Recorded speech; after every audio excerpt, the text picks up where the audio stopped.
you have any significant injuries? You know, Devontae Pete got hurt, and unfortunately he's going to miss the season. That hurts us. He was one of our leaders in special teams, and was doing a great job at wide receiver, so that's an unfortunate thing.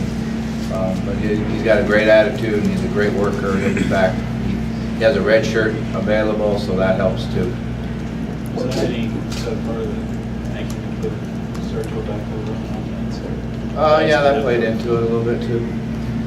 How's Sergio doing? You know, he tweaked his leg a little bit, so he's done a good job. But you know, we've got to see this week how prepared he gets for the game. What makes you so confident the offensive line will be better? What goes into that?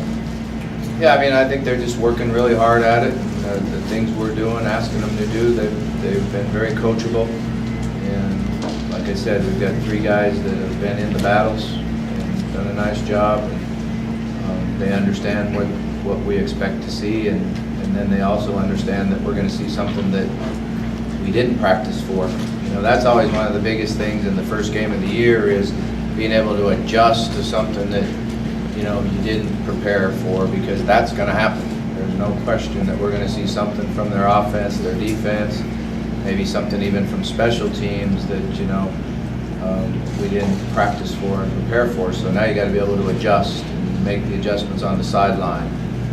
Be able to picture it in your mind when the coach is telling you. That's something that we worked hard on in the mock game the other night when the players came off on the sideline. We go through the scripts, and you know, when you tell them something, it's got to put a picture in their mind so they can relate to it and make an adjustment. Do you have a message for the team? I mean, is there some sort of, I don't know, you're trying to get them to do this week? How do you approach that?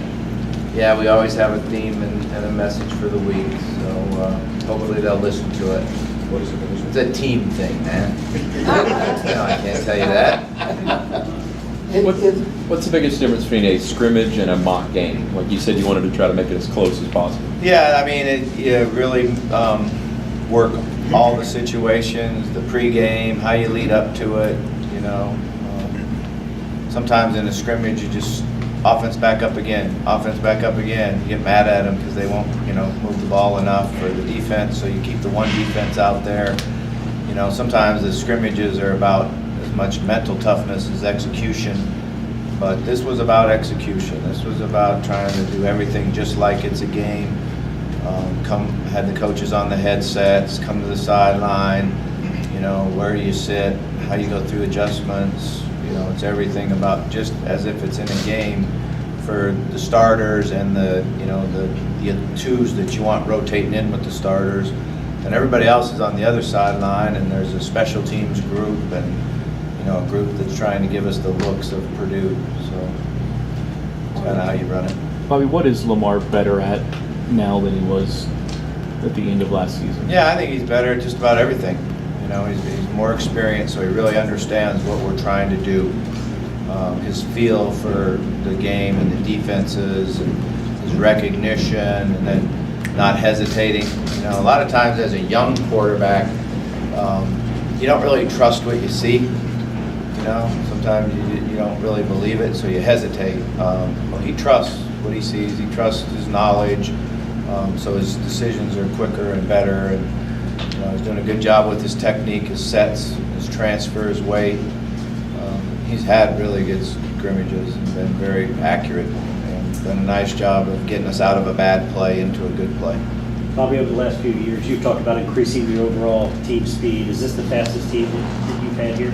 Yeah, I think so. I think it's a combination of not only recruiting the speed, but that our players know what they're doing. And you know, playing fast is not just your 40 time.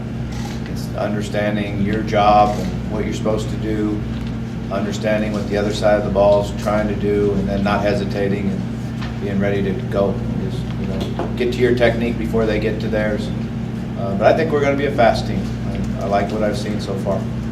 What are your maybe expectations for what Jeff will do with that program up there, and just thoughts when you found out you got the job and you were going to play on it? You know, I'm excited for Jeff, and obviously congratulating him on getting the job. And you know, like I said, they were all at Katie's wedding this summer, and it was great to see him. And you know, Other than that, I haven't thought at all about him. He's the enemy now. Early on, did you see him as a future head coach when he was with you here the first time? Yeah, I mean, he is very knowledgeable, and he just, needed to make a decision that was what he really wanted to do. I think it's always hard for a guy that's, playing in the NFL, and then, do I really want to work at night? I've been just going and playing and then having my nights free and doing this. Do I really want to go on the road recruiting? And some guys do, and some guys don't.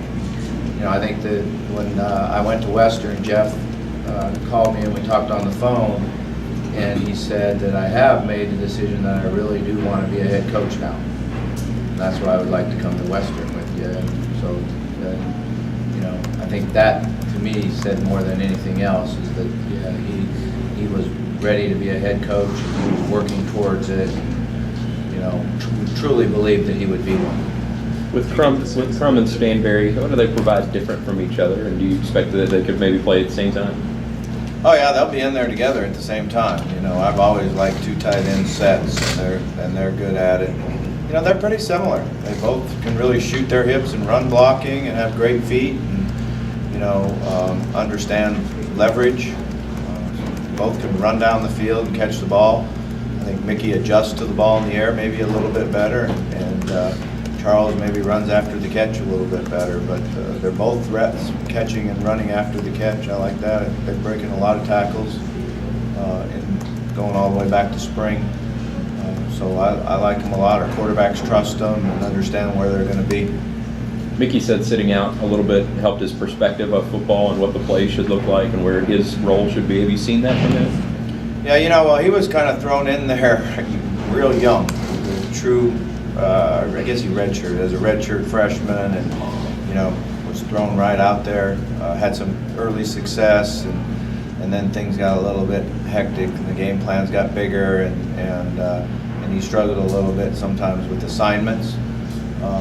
But he's really come along, and now we count on him to help everybody know what's going on. What do you think are some of the biggest challenges for a second year after you've won the Heisman Trophy? What are the, difficulties for a player who's having during that follow-up season? Yeah, what do I know about it? This is the first guy I've had. Any thoughts? So it's obviously different now than it might have been. Yeah, I'll tell you what I like about Lamar, okay, is that he goes out on the practice field and tries to outwork every single person out there. He loves it. He enjoys it. He tries to sprint all the way to the end zone and turn around and jog all the way back and not miss the next play ever. He comes to practice and the meetings focused. He wants to be coached and he wants to get better. And he really likes his teammates. He truly loves being part of a team. And if you were in the locker room walking around, you wouldn't know that the Heisman Trophy winner was in that locker room, or I guess, I don't know that either. But, he's just Lamar. He's just himself.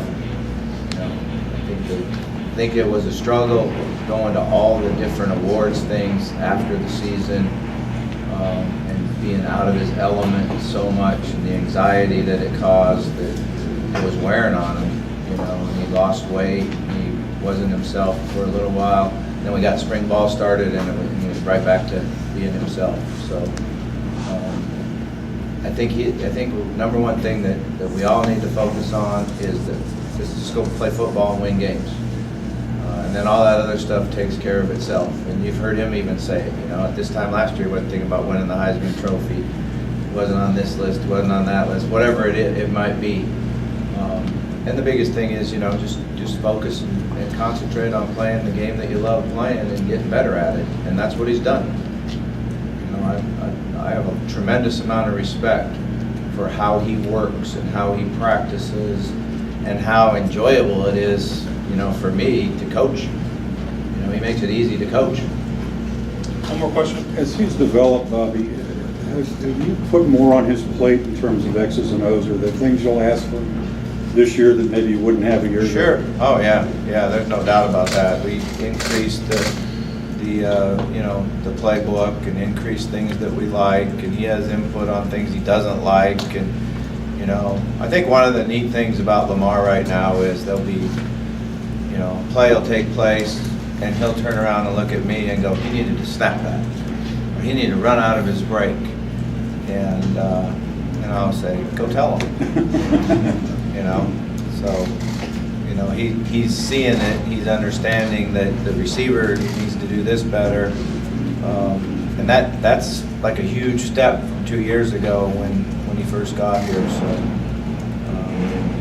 I think that says a lot right there. All right, Coach. All right, thank you. Thank you.